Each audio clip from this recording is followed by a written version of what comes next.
क्या एस्टेरॉयड की टक्कर से खत्म हो जाएगी दुनिया? नासा ने कहा, पृथ्वी को बचाने के लिए हमारे पास कोई तकनीक नहीं।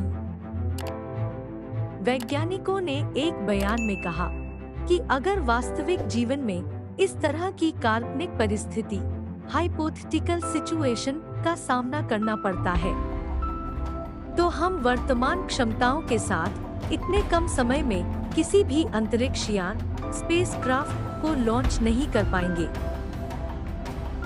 दुनिया भर में नासा और उसके साथियों ने पिछले महीने एक खास तरह का अभ्यास किया ताकि यह निर्धारित किया जा सके कि वैज्ञानिकों को पृथ्वी की ओर आने वाले एस्टेरॉयड की भयावह टक्कर को रोकने के तरीके को समझने और खोजने में कितना समय लगेगा।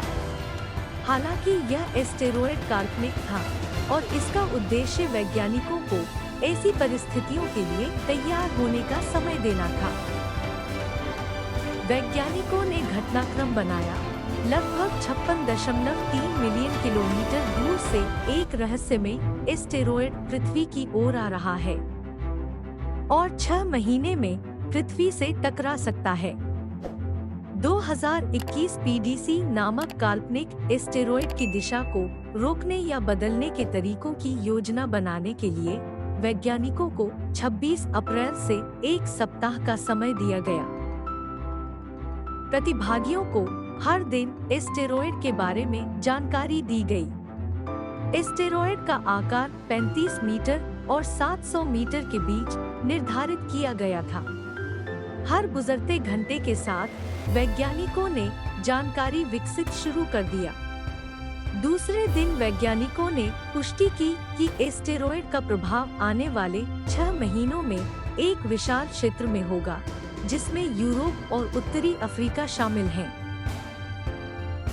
हफ्ते के आखिर तक उन्होंने कुछ हद तक निश्चितता के साथ कहा कि एस्टेरॉयड जर्मनी और चेक रिपब्लिक के बीच टकराएगा। वैज्ञानिकों ने बाद में निष्कर्ष निकाला कि वर्तमान में एक विशाल एस्टेरॉयड को दुनिया का सफाया करने से रोकने के लिए कोई तकनीक उपलब्ध नहीं है। उन्होंने कहा कि एस्टेरॉयड को रास्ते से हटाने के लिए 6 महीने के अधिक समय की आवश्यकता होगी। वैज्ञानिकों ने एक बयान में कहा कि अगर वास्तविक जीवन में इस तरह की परिस्थिति का सामना करना पड़ता है, तो हम वर्तमान क्षमताओं के साथ इतने कम समय में किसी भी अंतरिक्ष यान को लॉन्च नहीं कर पाएंगे। उन्होंने यह भी कहा कि एस्टेरॉयड को बाधित करने के लिए परमाणु विस्फोटक उपकरण का इस्तेमाल एस्टेरॉयड के गुणों की स्पष्ट समझ के अभाव में भी नुकसान के जोखिम को कम सकता है। हालांकि बड़े एस्टेरॉयड के लिए विशिष्ट परमाणु विस्फोटक उपकरणों की क्षमता पर्याप्त नहीं हो सकती है। और ऐसे ही ज्ञान विज्ञान की जानकारी के लिए हमारे चैनल को सब्सक्राइब करिए और हमसे जुड़े रहिए।